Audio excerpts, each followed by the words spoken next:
නමෝ තස්ස භගවතෝ අරහතෝ සම්මා සම්බුද්දස්ස නමෝ තස්ස භගවතෝ අරහතෝ සම්මා සම්බුද්දස්ස නමෝ තස්ස භගවතෝ අරහතෝ සම්මා සම්බුද්දස්ස. So today is Girimananda Sutta. This is the new sutta that we selected to discuss today. Girimananda Sutta is about actually the Venerable Girimananda. So Venerable Girimananda during the Buddha's time was severely ill. Then Venerable Ananda came to know he was severely ill. Venerable Ananda informed this to the Buddha. The Buddha, having heard of the story from Venerable Ananda, told him, learn this sutta. Learn this sutta we call Girimananda Sutta. Today we name it, say it Girimananda Sutta. And then chant that sutta in order to listen Venerable Girimananda. So Venerable Ananda learned this sutta from the Buddha and went to Girimananda, Venerable Girimananda. So Venerable Girimananda was very, very sick, severely ill. After hearing to this sutta chanted by Venerable Ananda, it is said that Venerable Girimananda completely recovered from his sickness. So simply, this is the background story of this sutta.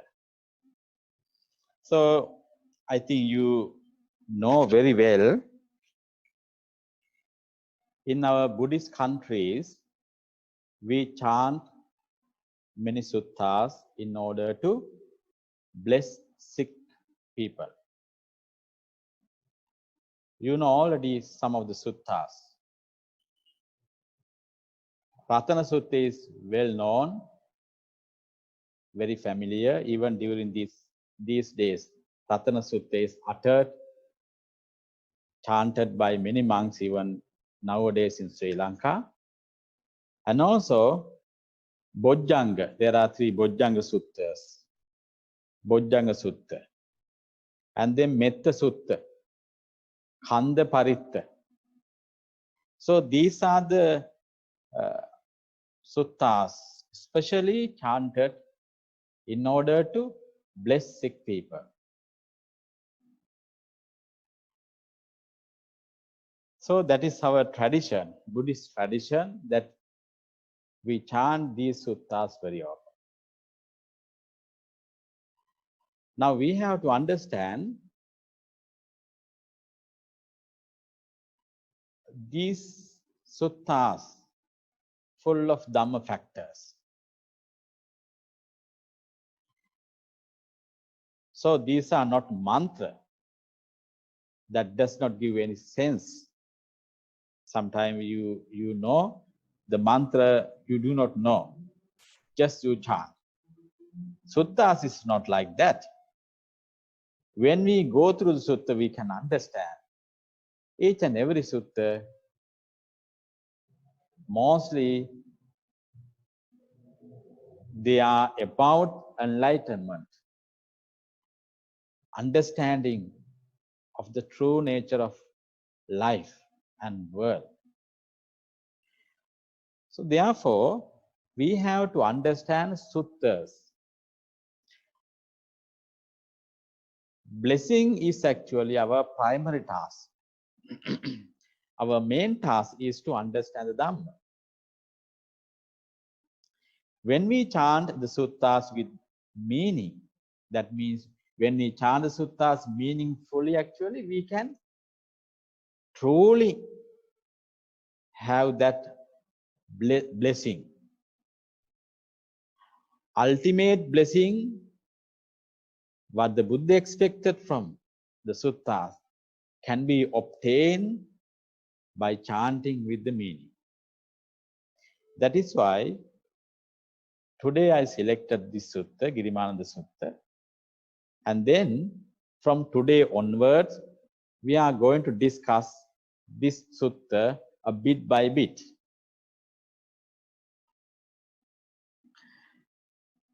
Now we know simply background story of the Girimananda Sutta.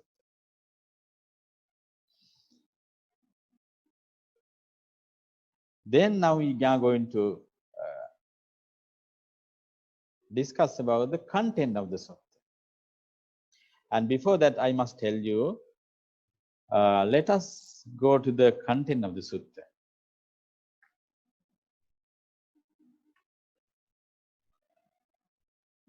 So this is simply content. In this sutta, there are 10 types of meditation and practices.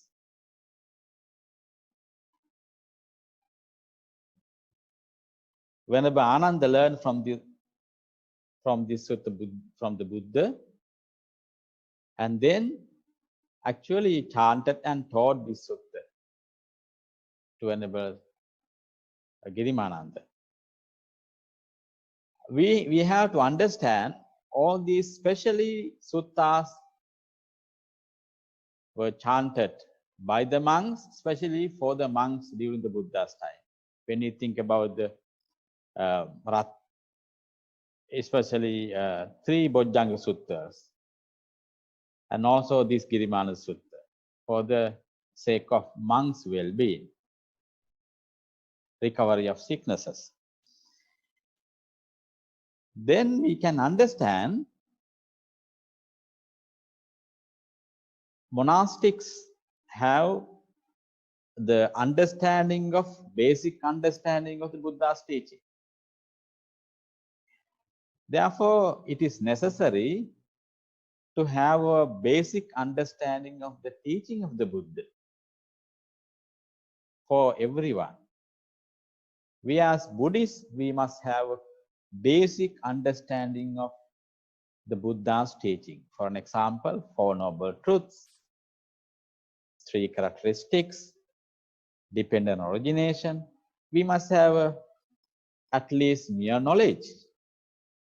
When we have a mere knowledge of basic teaching of the Buddha, actually we can have an overall understanding of life and world. Then when we are in a certain occasion that we need spiritual assistance, like the Venerable Girimananda had, when the monk chanted the suttas like that, we also can have that spiritual assistance. So basically here, it must be remembered that we must have basic understanding of the Buddha's teaching. The more we understand, the more we reachable to have benefits from the chanting.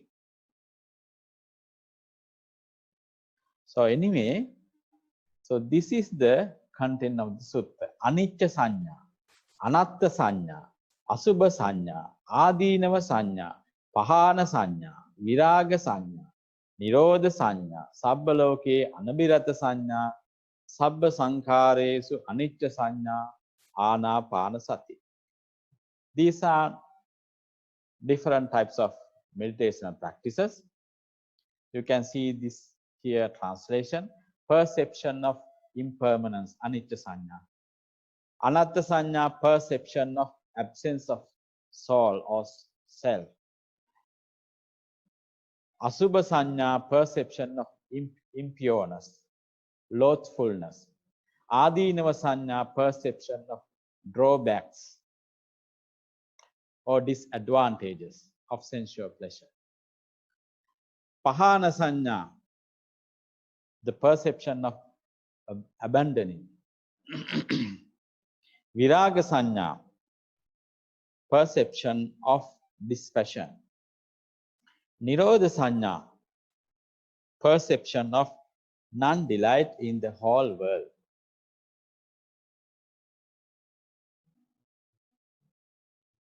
That is sabbaloke anabhirata saññā. Sabba sankharesu anicca saññā, the perception of undesirability of all fabrications. Finally, ānāpānasati, the mindfulness of in and out breathing. So this is the content of the sutta. Throughout the sutta, it is in detail talk about these 10 meditational practices. By listening to this, Venerable Girimananda recovered from his sickness.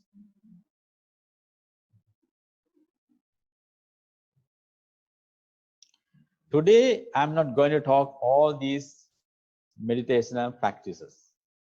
I selected only one, aniccasaññā, the perception of impermanence.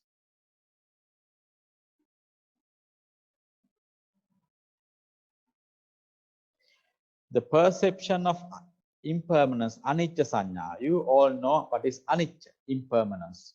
Impermanence. I read for you, this is in Pali. ඛතමාචානන්ද අනිච්චසඤ්ඤා ඉදානන්ද බික්ඛු අරඤ්ඤගතෝවා රුක්ඛමූලගතෝවා ශුඤ්ඤාගාරගතෝවා ඉතිපටිසංචික්ඛති රූපං අනිච්ඡං වේදනා අනිච්චා සංඥා අනිච්චා සංඛාරා අනිච්චා විඥානං අනිච්ඡන්ති ඉති ඉමේසු පංචසු පාදානස්කන්ධේසු aniccanupassī viharathi. Ayang uccathananda aniccasaññā. That is how in Pali. Now you can see the English translation here. And what is the perception of impermanence?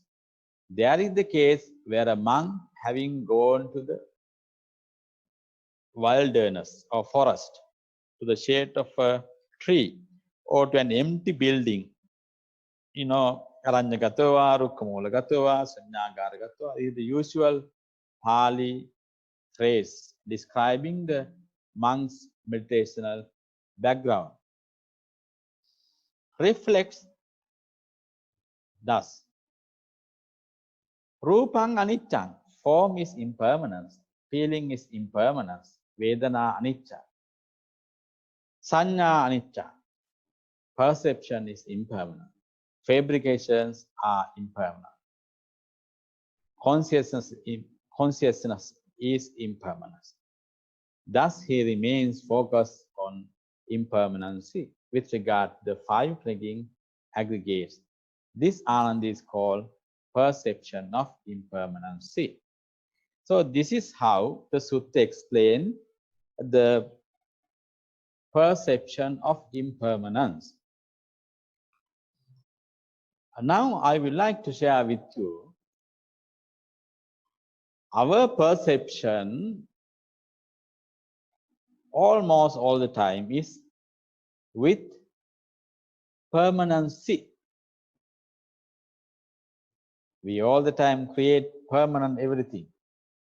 We think everything is permanent. Therefore, we experience happiness. Therefore, we create a self, I, me, mine. That is how we move in the daily life.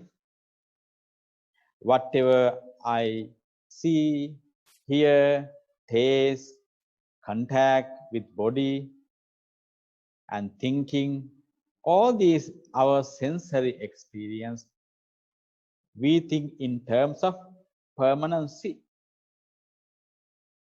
That is the ordinary level of understanding. That is how ordinary people behave.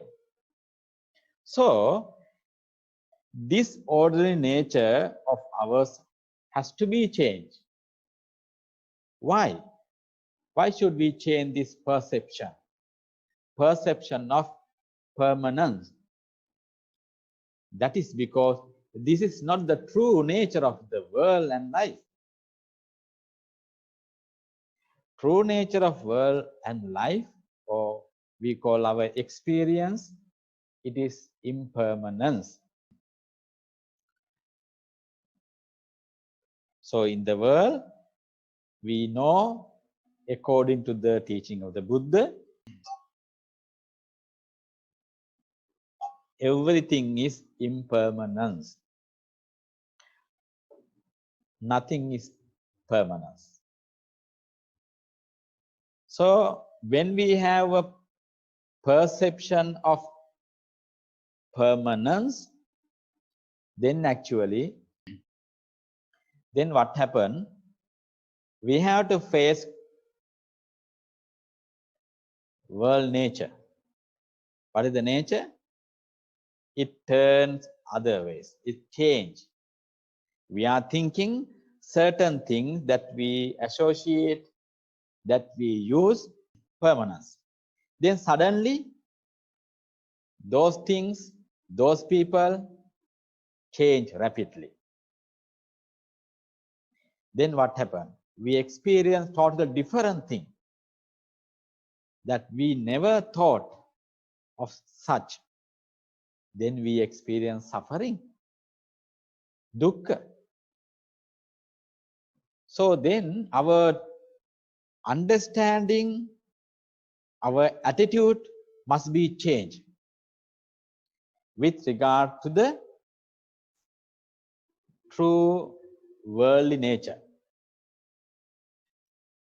True world nature is impermanent. Then we must understand that true nature. When we understand this, that true nature, impermanence, then actually when things change, it does not produce suffering to us. Whatever changes within us and without, it does not produce, it does not give us suffering, because our perception is correct. It moves with the true nature of the world. So here, therefore, it is very important to have a true nature of world and life. True nature of world and life is impermanency, aniccata. So anicca, impermanence, anicca, changing. So now we have to pay our attention. That is why the Buddha actually here mentioned that we must have a perception of impermanency. Then only we can settle down our problem. Problem is the suffering. Now here the Buddha says, when monks go into a forest or certain place where there is a suitable location to meditate, those monks reflect like this. Form is impermanence, feeling is impermanence, fabrications are impermanence, perception is impermanence, consciousness is impermanence. Now you understand, having exposed to the Buddha's teaching for a long time, these are called 5 aggregates, 5 holding aggregates, panchu padana kanda. These are aggregates, pile. bundles. Sometimes these terminologies gives a barrier to understand exactly what the Buddha said. But when we simplify the terminologies, then we can understand. So what we say here as five holding aggregate is nothing but our sensory experience. When I say sensory experience, we must understand there are five senses, five sense doors, together with the mind, six. So we call eye, ear, nose, tongue, body, mind. Chakku, sota, gana, jiva, kaya, mana. So through these sense doors, we receive the data. Then what happened? Whenever we experience, we have a nature of thinking that all these are permanent, because that is our natural way of thinking. Then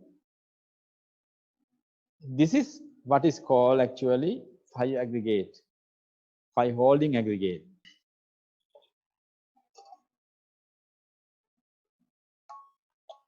Forms, we have different types of forms through our sense doors. We have different types of feelings. So a variety of perceptions, a variety of fabrications, a variety of consciousness. Actually, this is happening every time, every moment. We cannot find any moment that we do not experience this. So these we have to understand what is mentioned here as form, feeling, perception, fabrication, consciousness are nothing but our sensory experience. Through our sensory experience, we are clinging to that sensory experience. So whenever we are clinging, it becomes holding aggregate, upadana-khandha, grasping. This is the ordinary level of experience. So this level of experience creates suffering, because it does not tally with the true nature of the world. Now we have to know the true nature of the world. True nature of world is actually changing, impermanence. So constantly changing. Then that is why Buddha here say, when a monk has gone to a forest, he has to think, reflect. Whatever he experienced through eye, so that experience is impermanence. Through that experience, we have a feeling, that's also impermanence. We have perception, that's also impermanence. We have we call fabrications, that is actually further thinking about this our experience and the consciousness. So when we think in terms of impermanence, then actually we are tally with the true nature of the world. Subsequently, it does not produce suffering in us. That means by understanding this way, we can gradually reduce our suffering, gradually end our suffering. That is how Venerable Girimananda also, by listening and by understanding this sutta, this portion of sutta, ended suffering.